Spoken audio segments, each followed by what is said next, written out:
Hello, and welcome to the Sunday meditation at the Light Institute of Galisteo. For those of you who are joining us for the first time, we divide this meditation into 3 parts. We begin by calling forth our higher self. It's the intuitive essence of your soul. It's your own inner voice, your own wisdom. And we ask it to take a form, any form. We draw that form into our body, and then we sit in meditation. I'll make a little Om sound so that you can push the button on your apparatus and meditate for as long as you like.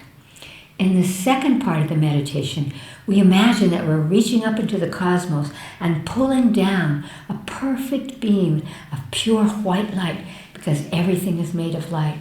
And we call it forth right through the top of our heads, down into our solar plexus. This is the center of the emotional body. And from there we laser it out. And in this part of the meditation, that's all we do. As we breathe in, we draw it down. As we exhale through our mouths, we laser it out across the planet and back up into the sky. As you do this, you'll find it takes you into a deep meditation. And in the third part of the meditation, each week, we pick something that's happening on the planet, and we bring our collective higher energy, our peaceful, meditative, loving energy, and we extend it out into that event or situation. This weekend, is Mother's Day. If ever our Earth needed the frequency of mothering, it's now. And everyone has it. It's innate in our human genetics, the essence, male and female, everyone has it. The energy to nurture, the energy of wisdom, of embracing, of including, of growing. And so what we're going to do is we're going to grab that essence of mothering energy and ask all of humanity what frequency of light they need to activate that now, so that each and all of us, individually and collectively, can begin to mother the earth, mother ourselves, mother each other, mother all life, and that will make a difference. So if you're ready, we'll begin with a couple of little breaths. Close your eyes. Now breathe in through your nose and hold at the top for a moment, and exhale through your mouth. The beauty of this is that when you exhale, it slows your brain down, expands your consciousness, brings you into a meditative state. It's wonderful. Now, ask your divine higher self to take form for you. It could be a sunrise, it could be a star, a being, a tree, a light of some kind, an equation, an animal. Ask your higher self to take form and take the first form that comes to you now.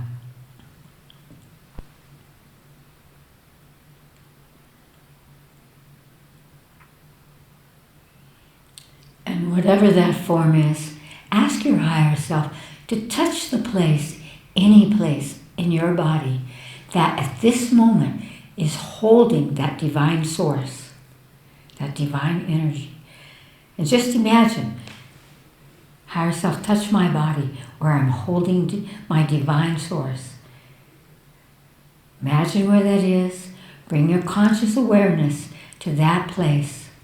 Breathe in and out of it for a moment, opening it. And now draw your higher self in through that point and sit in meditation. Om.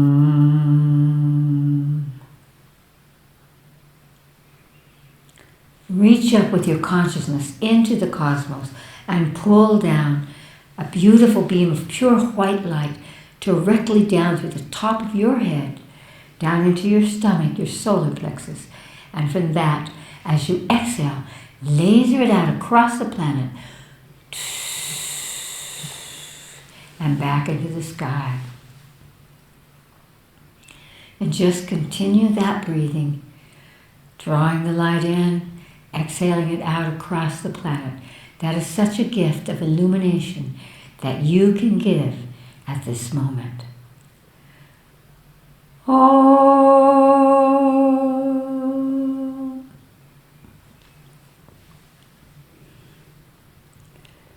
Now just imagine and feel and know that you are holding that essence of mothering energy.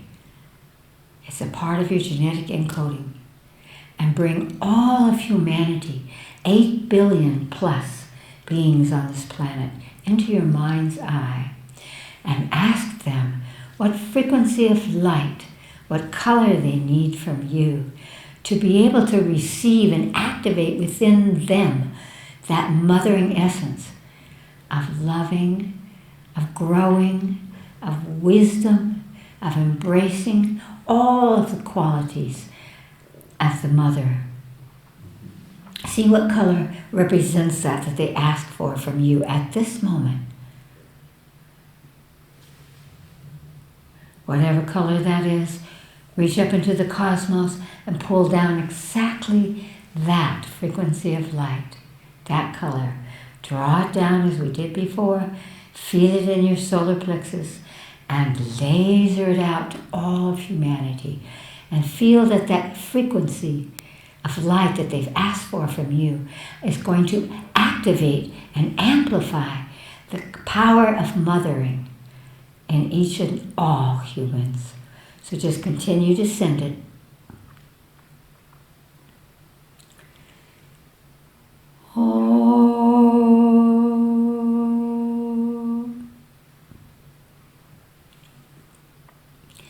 Take a deep breath into your body and open your eyes. Thank you. We actually do have yet another part of this meditation. It's called knowings. And people from around the world send in questions that they would like for us to touch upon, themes that might illuminate all of us who are listening. And Allison will tell us the questions that have come for today. Allison? The first question is, Dear Chris Griscom, you are a beacon of light in a world of confusion, and I would be so grateful to hear your insights about prophecies. Are these set in stone? You know, sometimes we don't like that because the more insecure we are, the more we wish everything were set in stone and that nothing would change. Prophecies are not set in stone, but they are a window into possible realities. People that bring forth prophecies do it in an altered state. And what happens is they're moving into the astral and they're catching threads of potential that are in there, in the astral. And so they can put that forth. What's very important to realize is if you hear a prophecy that says, this is doom and gloom and that it's all going to end or this is going to happen, and perhaps that prophet, as we have seen over many millennium, that those prophecies come true. Do they come true because they were meant to, because they were frozen in stone? No, they came true because our psychic consciousness, our collective psyche, picks up those threads.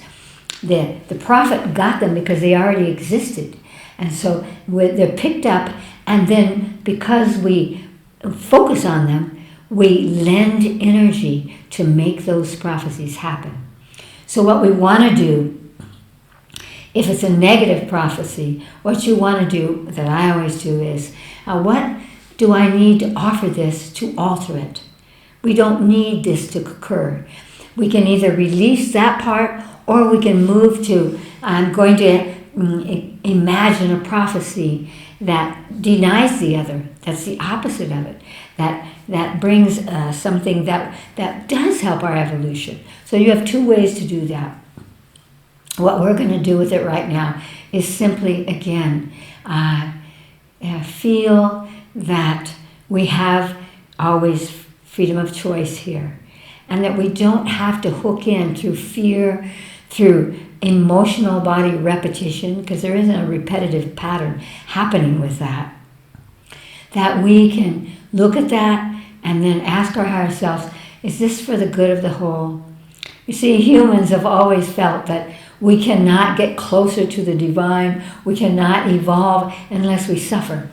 This is not a divine conversation. This is a human one, and it's had its place for thousands of years. It's time for it to stop. It's time for us to say, no, this doesn't service this prophecy.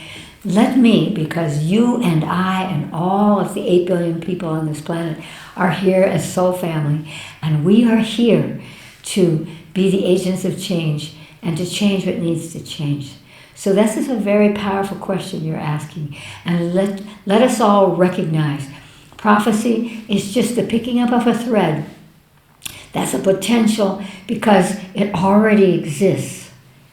And so we carry it out because we haven't learned to observe from a higher place of consciousness and say, no, this is not useful. Let us create something different. Or let us neutralize it. Again, neutralizing with color is the way to do it. Thank you. Allison? The second question is, will you tell us how to break detrimental timeline cycles? I'm referring to events or disasters that happen repeatedly on or close to the same dates, years or even centuries later. Is it possible to break the loop? Wow. So that's a little continuation of what we were just discussing. Oh, of course. And we're the ones to break the loop. So again, here is this streaming. Just think of our Earth and these astral frequencies, which are really in simultaneous space with us. And so nature is repetitive in the same way human consciousness is repetitive. And so what I would call that time loop is that there's an event, and it may have happened thousands of years ago. And even science says, well, every so many thousands of years, the Earth flips, or this happens, or that happens. But the reason for that is that first little scarring, which is what I call a footprint, is stuck there. And the astral is like every pulse. We have the meridians of our bodies and the meridians of our planet.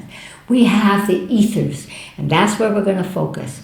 So we have these ley lines, we have these energies that move through in a very, let's say, mathematical, because this concept of the loop is very mathematical, is it not?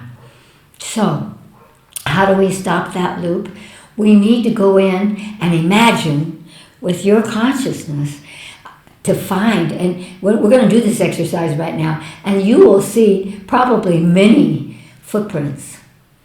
And just like the cambium layers of a tree, you might be able to get, oh, this one's for 2,000 years ago, this is from 500 years ago, this is from 50 years ago. It doesn't matter whether you see that, but you're going to imagine a point of reference, that footprint, that is something that gathered the potential of a repetition. Again, we know that the human emotional body functions on repetition. It doesn't have time. It just has association and conclusion. The footprints on Earth and in the ethers is the same conversation. There's a footprint. There's a repetitive pattern because nothing is shifting it.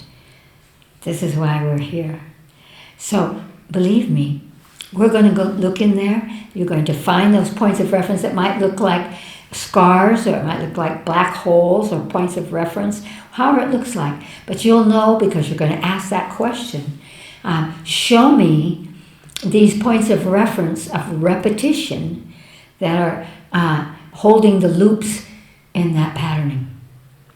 And as we find those, we're going to release them from the flow of the ethers. And in that way, we will be able to help all of the pulse of reality, of the cosmos, of Earth, of the ethers, of ourselves, to begin to be freed. Close your eyes. ask your higher self to give you a reference point of the ethers flowing around our planet, through everything. It's an energetic kind of thing. The ethers, they're electromagnetic. And so just imagine, you might see it as streaming lights, you might see it as liquid, you might see it as strings. However you see it, just ask your higher self to show you the ethers right now. And see what you get. There's no way it has to look. And now ask your higher self to open for you so that you can perceive with your inner eye, with your knowing, any footprints that are, again, like scars, are holding up that energy. Because when it stops the energy flow, that creates the impetus to, as the energy moves, to come back to that point and come back to the point. And it is, again, mathematical and amazing that when we say 250 years for this, and sure enough, 250 years go by and there it is again. You see, the ethers are the same as human consciousness. We are within the ethers. It doesn't matter whether they have to do with the flow of energy outside or in the life force of a human body or human consciousness. So ask your higher self now to show you the streaming and show you any footprints. You may see many, or you may only see one, but let your higher self guide you to one that seems to be the one that belongs to you, to influence, to dissolve away. Consciousness can dissolve the past, because past, present, and future have their own loops, and they're very fluid. We can change the past. Do you see one now? Choose one. And just extend your consciousness to that footprint and feel it's energetic. Does it feel like it's something that has to do with Earth herself? The currents of Earth? The cycles of Earth? Does it feel as if it has to do with the pulse of human evolution? Of societies? To see what you get, just a sense of it. And now focusing on that point, ask what frequency of light will dissolve away, wash away that frozen, inert point of reference that is magnetizing time and space and reality back to it. See what frequency you get.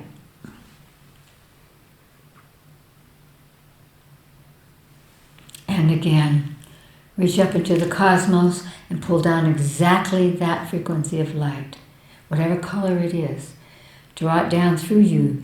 You are effortlessly channeling this through your body, and then laser it out into that point in the ethers and feel the power of that frequency, which is connected to the content of the repetition, whether it has to do with weather or human consciousness or whatever the replay is there. Laser that in there and feel it penetrating so that it begins to dissolve. That's it. To dissolve and absorb and release that point, that footprint, till it's just washed away. And as it does that, when you feel as if that light is beginning to do it, then focus again so that your consciousness perceives this streaming now, uninterrupted, not caught in a loop, but flowing forward